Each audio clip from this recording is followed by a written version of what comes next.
Pour terminer, je m'intéresserai à l'état des flux de trésorerie. L'état des flux de trésorerie a pour objectif de présenter la variation des flux monétaires entre le début et la fin de l'exercice financier.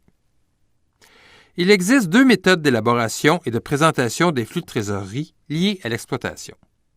La méthode directe et la méthode indirecte. La méthode directe est généralement utilisée pour la préparation des budgets de caisse, alors que la méthode indirecte est surtout utilisée pour la préparation du tableau des flux de trésorerie. Dans le cadre de cette capsule, nous utiliserons la méthode indirecte pour expliquer le tableau des flux de trésorerie.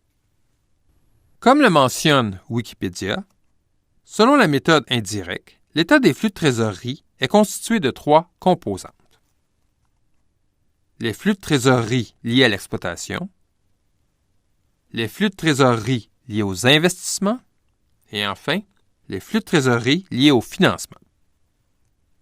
Les flux de trésorerie liés à l'exploitation sont calculés en additionnant la capacité d'autofinancement et la variation du besoin en fonds de roulement. Les flux de trésorerie d'investissement sont représentés par l'ensemble des dépenses et revenus associés aux acquisitions et cessions d'immobilisation. Ils permettent de cerner la politique d'investissement menée par le dirigeant et d'évaluer la rentabilité de ses décisions. Les flux de trésorerie de financement concernent les produits et charges reliés aux fonds propres et aux emprunts. Cette section de l'État permet de faire l'analyse des politiques de financement d'une entreprise. Le total des flux est comptabilisé en additionnant les opérations liées au financement, telles que l'émission d'actions, les remboursements d'emprunts et les versements de dividendes. Selon la méthode indirecte, les comptes de résultats et l'état de la situation financière sont la matière première nécessaire à la construction de l'état des flux de trésorerie.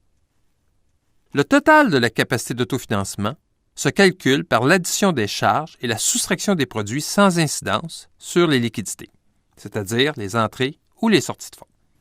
Ces charges et produits incluent notamment l'amortissement et les gains et pertes sur cession d'actifs.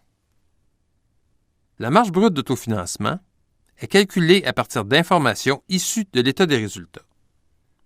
Dans l'exemple présenté ici, on peut conclure que les liquidités générées par l'entreprise, soit la capacité d'autofinancement, est de plus de 77 000 $.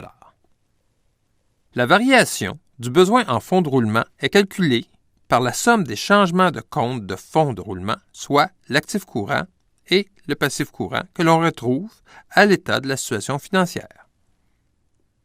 Le montant apparaissant au tableau des flux de trésorerie est la différence entre le solde des comptes de l'état de la situation financière à l'ouverture et le solde des comptes de l'état de la situation financière à la clôture. Ils permettent d'estimer la marge d'autofinancement de l'entreprise, c'est-à-dire sa capacité à générer des liquidités dans la conduite de son exploitation. La variation des soldes hors trésorerie, les flux de trésorerie liés aux activités de financement, ainsi que les flux de trésorerie liés aux activités d'investissement, sont calculés à partir d'informations issues de l'état de la situation financière. En combinant les informations provenant des comptes de résultats et l'état de la situation financière, on obtient la variation nette de la trésorerie et des équivalents de trésorerie au cours de l'exercice. Si on reconstruit maintenant l'ensemble du tableau des flux de trésorerie, nous obtenons le résultat suivant. La première partie est constituée des flux de trésorerie liés aux activités d'exploitation qui se composent de la somme de la capacité d'autofinancement et des variations du besoin en fonds de roulement. La deuxième partie résume les activités de financement. La troisième partie résume les activités d'investissement. Le résultat final est l'augmentation ou la diminution nette de la trésorerie et des équivalents de trésorerie au cours de l'exercice. L'augmentation ou diminution nette de la trésorerie et des équivalents de trésorerie au cours de l'exercice est par la suite utilisée pour concilier le solde de trésorerie et équivalent de trésorerie au début de l'exercice avec celui de la fin de l'exercice qui apparaît à l'état de la situation financière de l'exercice courant.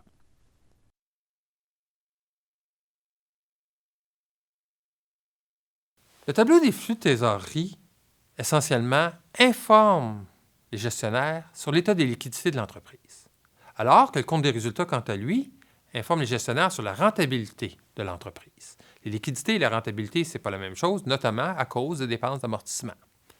L'état de la situation financière, quant à lui, informe les gestionnaires sur la nature des actifs dont ils disposent et le montant surtout, et en contrepartie, l'ampleur de ces dettes et l'ampleur, dans le fond, des investissements des actionnaires. Ces trois états-là disent des choses complètement différentes. Donc, ils sont complémentaires et ne peuvent pas être analysés de façon isolée.